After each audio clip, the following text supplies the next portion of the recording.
Oh man, okay. Still talking football, but switching over to the collegiate ranks.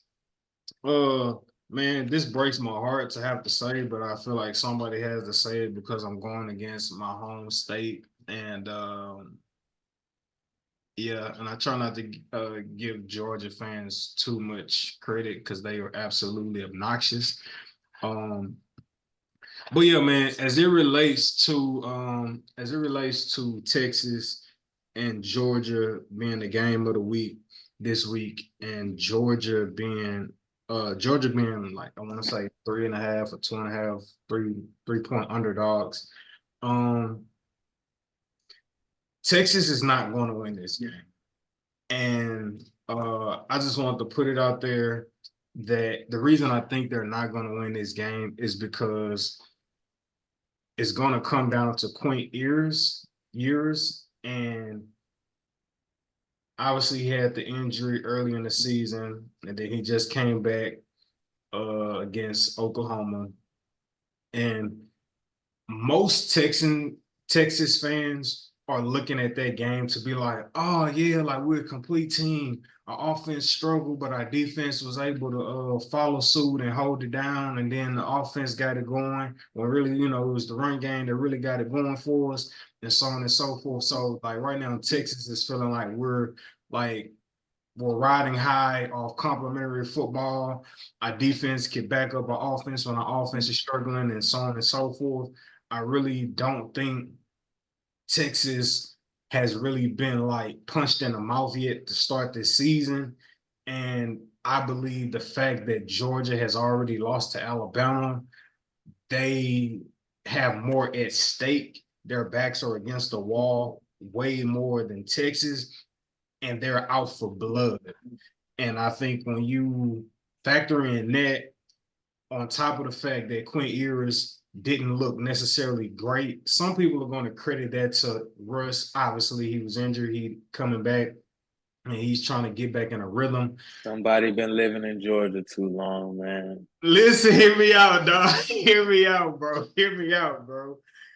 Bro, I don't think that Oklahoma game was enough for Quinn Ewers to knock off the rust and immediately be ready to go against Georgia. I do not believe that in any way, shape, or form. And I think Georgia, obviously, is not the same Georgia defense as past years. I acknowledge that. But I don't think it's a fast enough turnaround for Quinn Ewers to knock off the rust getting ready to go up against arguably the toughest game that they played all season long.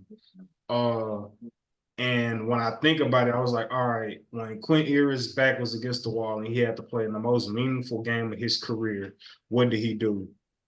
Against Washington in the playoffs last year, he threw for 318 and 1 touchdown. I think the way to beat Georgia is through the quarterback, i.e., the only teams who have ever done it was Bama. Jalen Miro has done it twice now. Earlier this season, he had 4 touchdowns, two passing, two rushing. Then he did it last year. Well, that was a very nip and tuck game. What did he have? He had 3 touchdowns. He had no, excuse me, that was incorrect. Um, he had 2 touchdowns in that game, and then Bryce Young was the next quarterback to beat Georgia, who threw for 400. He threw for 400 yards with 3 touchdowns, and Bryce also had a rushing touchdown, so he had 4 touchdowns. So you have to pretty much What happened, at man? the at the quarterback position, you have to be absolutely astronomically great to beat Georgia. And But as you again, said, this is a compromised Georgia team, not the same strength of defense. I think college football is a bit more balanced this year. If you look around, I've heard that. people, I've heard that. and I think a large part is because of NIL. People are following the money, and if you have a strong booster club and you're able to pay players and you're able to sustain that financially, I think you see dividends on the field with programs having multiple elite players or playmakers at different positions on the field in order to impact winning. So I just Quinn I think Ewers it's a. has had the ability. We seen him beat Bama last year, so he has the ability to. Do you believe? I don't. I don't. Oh, I please. don't. I'm sorry. And when I seen it this past summer, I don't know how they're gonna use it, but I know they're gonna use it this past summer when they had three stacks walking around Texas. I know that meme is gonna go viral after the game when Georgia beat Texas. Um, it's just not enough. It's not enough time, bro, for Quinn Ewers to Yeah. whip back into rare form to be ready to go against a team like Georgia, who is out for blood. After already being after have Push your already narrative all lost. you want. Quinn It's Ewers, three it's the truth, touchdowns, dog. 300 yards, I'm telling you, it's the touchdown, truth, bro. It's and the a truth, win. dog. It's the truth. Isaiah Bond, 7 catches, buck 12. Quinn Ewers knocked out third quarter. Arch Manning finished him off. Look, I mean, but that's a narrative too, right? I feel like if he don't play great, I think that affects his draft stock, that being Quinn Ewers.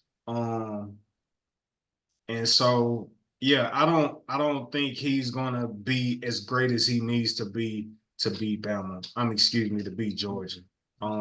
If I'm wrong, obviously no big deal. I'll say I was wrong, but I just have to get that out there, man, for the college football conversation. Yeah, because like people are really thinking it's close, gonna be, and it may be close.